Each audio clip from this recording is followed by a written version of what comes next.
church, I'm going to give you a gift. Okay? Even that didn't work. Okay, so not every time are you going to get people to come to church. Okay? But the main thing is that they come to know Jesus, not that they come to our church. Okay? That's the main thing. Hopefully they would. Okay? You know, I always want them to come to our church. But the main thing is that they come to know Jesus. Okay? That's the main thing. Now, when you invite people out at your workplace, in your neighborhood, that's probably much more effective. You probably can get them to come with you to church. That's more effective than I would say the open air, as far as you want people to come to church with you. If you want to grow our church, which we do, and that's part of our prayer, is that our church will grow. Okay? And so the best way for it to grow is, as again Pastor David says this almost every week, is that you invite people here. That's the way it's going to grow. It really grow, is when you invite people to come to our church. Now, going back to the open air. We need to start a team up again. And I'm thinking about, we got really the bus stop right here. You know how many people wait at that bus stop? I mean, they're just, they can't go anywhere. They got to wait for that bus. And again, we could, minister to them right there while they're waiting for the bus. And even coming to church in the morning, I see people waiting there. In fact, I had two ladies come up to me and say, "Could you pray for us?" I said, "Sure. What are your names?" Okay? So again, there's a way right there to a ministry, a bus ministry right there. Art Williams, the head of Open Air, he has a subway ministry in New York City. He's down the subway, and people are waiting for these, trains and everything. He's giving out, sharing the gospel right there. And we could do it right here, right on the corner. We don't have to go anywhere. All right, so again, and then we have the movie ministry. Okay, Marie's running that. She can always use help. Okay? And that's an effective ministry. Again, she had a desire to get out more publicity. Now, there are people in here that are extremely smart. Okay, extremely smart. Smarter than I am. And you know ways of doing stuff that we don't even know about. There would be a way to publicize this more, get people to come into the movie ministry. Okay? So we need, that's another way. The food bank, which was placed in our bulletin, okay, Ethel Lovejoy, the free giveaway. That's twice a month, so every other week. That's another way of being a witness. Marvin, I should say, Pastor, Reverend, Dr. Robinson. He's going to get upset with me. Goes to the nursing home, okay, at least once a month, maybe more than that sometimes. There's also Goodwill. We used to go to Goodwill. Again, that's impossible. Again, we have big enough teams, we can do that as well. We have InfoFest. We usually do that like every other year. It was done every year. I guess we get more help, it would be done every year. The audio-visual ministry. Now you notice that our Pastor, Reverend Doctor is taping. Okay? And praise the Lord, because that's an answer to prayer for me. Because I know this church down in Long Beach Island. Membership, 25 members. And they're on YouTube every week. Okay, so I can watch their service every week. And basically what they have is just a stationary camera in the back, and they show part of the church, the pulpit area, and maybe a quarter of the church. That's it. Okay? So I know what's going on in that church every Sunday, what's happening. Okay, because it's on YouTube. Why can't we do something like that? Okay, it's a way of publicizing our church. Okay, so a person doesn't even have to come out to Calvary, but say he wants to come out but is not sure. Okay, what kind of church is that? A wild church? Where people are just jumping all around the place on top of the pews? Okay. What are they doing there in that church? Or do they preach the gospel? Okay.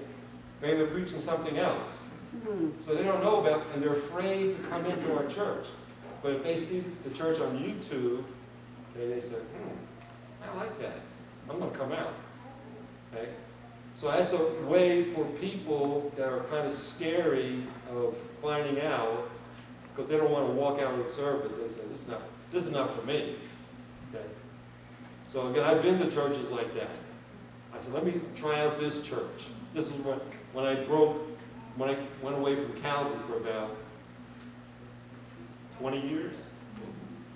It was a good thing because I discovered what was out there, and I really appreciated Calvary when I came back. Okay? So I went to different churches, and I walked in, and I said, hey, this place is dead. And I walked out. I didn't stay for the whole service. I just walked out. I didn't care. Okay? I walked out. And so, again, if you're on YouTube, people can see what type of service you have. And, make a decision whether they want to attend or not. So the audio-visual ministry is very important. Okay? And Pastor Horner shouldn't really be, well, he's doing it, but we should have someone else, okay? Because he's very committed to other things. And it should be somebody else doing that. And so I know we have people, again, the website too. Our website has got to be up to date. Okay? Not only is it good for people that are not in this church, but it's also good for people that are in this church. Because sometimes you lose your calendar. It'd be nice to have a calendar on the website so you can go right there and see what's happening. Okay? So it's good to maintain our website, to get it back up and to maintain it. The Missions Committee. Again, we have the Missionary of the Month. We meet every 3 to 4 months. Okay, so if you're interested in that, maybe you want to be on the Missions Committee, again, we assign you a missionary, and you contact them by letter and find out what's going on in their ministry. And then you get back to the committee, let us know what's going on, and then we publicize it so that everybody here knows what's going on. So that's basically what we do. And we decide how much money they should get, and so forth. And so we make decisions like that in the Missions Committee. Mercy Ministries. Now that's something new. Pastor Davis handed me a book a couple weeks ago that Randy Neighbors wrote. And the title of the book was Merciful. And I'm really impressed with that book. And I know that Pastor Davis' heart, he's got a heart for the community. And I think I could speak for the elders as well, is that we want to see more done in our community. We're not really, the giveaway is good. The food bank, which is going to come into existence pretty soon, is good. But we need other things. Okay? And I just put down some of the stuff that I saw in this book. They have ESL classes, GED classes. Again, we have the building, okay, that's not really being used except for on Sunday. And tutoring, job training. Again, these are just some things that I saw in the book. Financial seminars, summer employment, tutoring. So there's a lot of things that can be done using that building, which I say right now is not being used, and which would be a real help to the community around us. That will draw people into the church, and they see how we're interested in them. That's going to draw them in. Sports and summer camps. That's another thing that the elders have been talking about, setting up summer camp. Not this coming summer, like it's probably maybe the following summer. But again, that could change. Okay?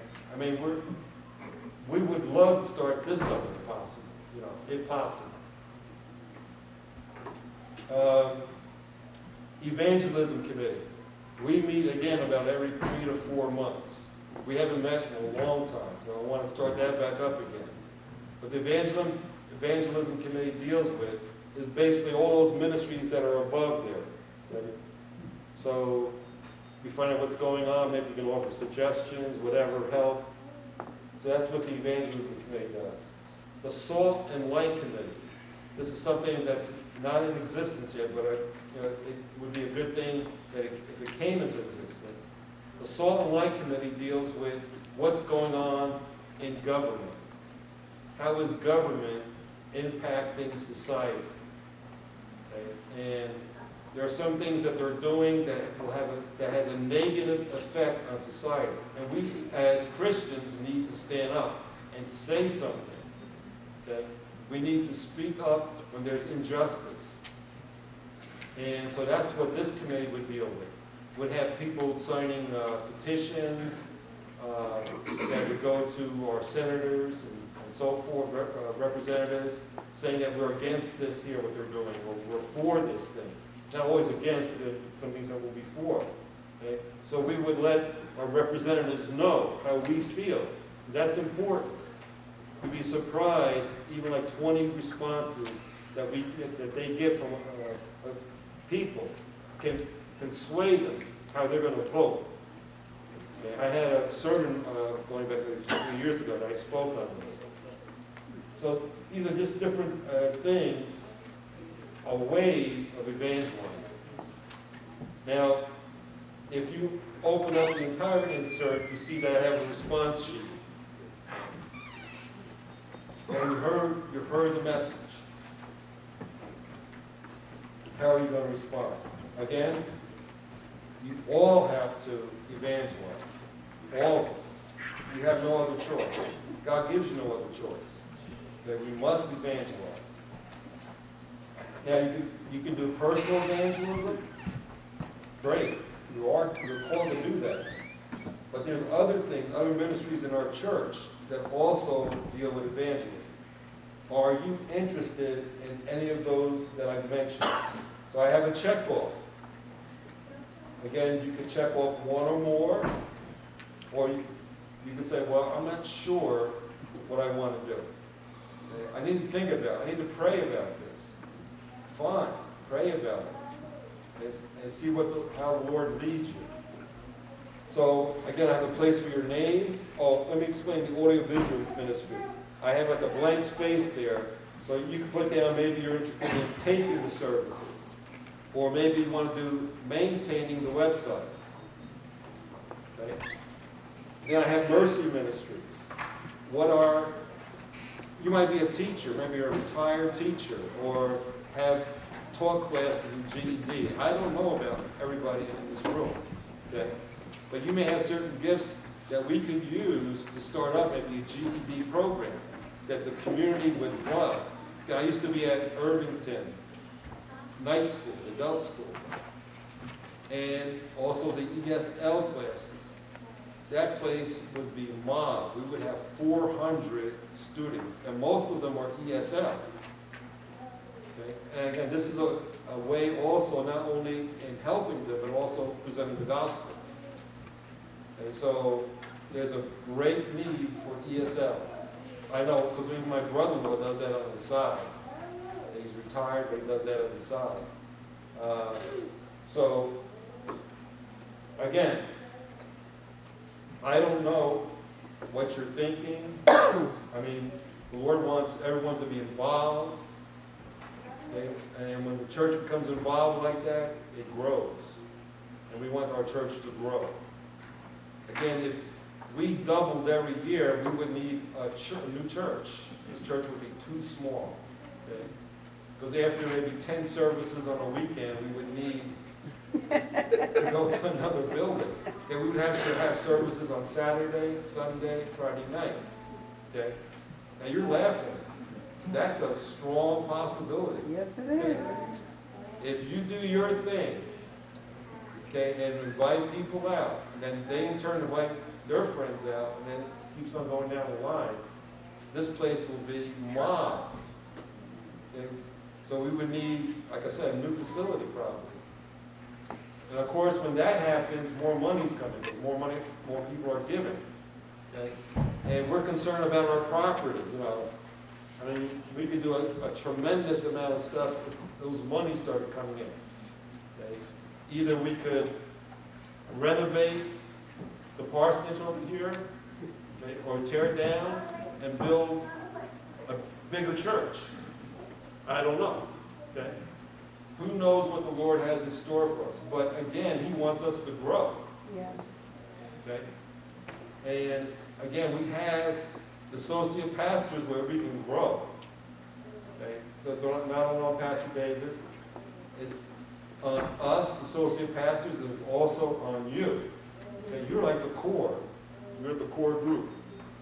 Okay? Those people that are here today, you're the core. Some of you are doing a lot of stuff. Some of you are not doing very much at all. You need to get involved. Okay? So, again, we need you. Everybody is important. Each one of you is important. Even the children. You are important.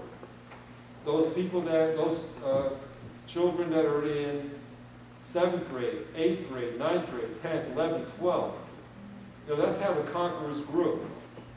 You know, the conquerors grew by those people, those children, those high school students, inviting other high school students to come out to the meetings. Okay? Because I know I used to be at Arts High. I remember Helen, Esther, Sarah. They would invite people out. Okay? Grover, not senior. Okay? But they would invite people out to the conquerors. And that's how conquerors grew.